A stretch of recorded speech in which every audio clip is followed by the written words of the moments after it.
Sanibona noyingane zakwethu, ake nginibelele phinde futhi nginamukele kuyona i-channel ehamba phambili i-Radio Inkeza. Lami igama ngimfeza ngokuthi ungakhumalo bathi iLaspo namagumede. Mawuthi mhlawumbe usemusha kuleli khasi, ngizophinde ngicela nje ukuthi uyasubscribe, ungakhohlwa ukukhomenta nokulike nokushare.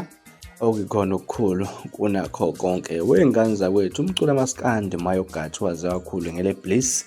Usefaka inselelo enkulu laphana kwinsizwe embili, uMbeje, kanjalo futhi-ke banensizwa laphana ke uCabashe laphana. Kuza ngemuva kwevideo ededele enkundleni zokuxhumana la kade khona advertise omunye umcimbi ozoba khona weboxing ozoba umhla ka-16 lathe kufuna insizwe estikini kuye ngamagama azo ke laphana, hayi indlela zokuthukana ko TikTok na ko Facebook. Ufuna ukubakhombisa ukuthi ngempela akabezwa kancane labahambe khona. Ngaza ukuthi la ivideo ezikhulumela namathupha uMayogathi ebonakala impela afaka umfaniswano wezeboxing laphana ukuthi ngempela fome kabuhlungu kanjani ufome lezi insizwe embili uMbeje benoCabashe.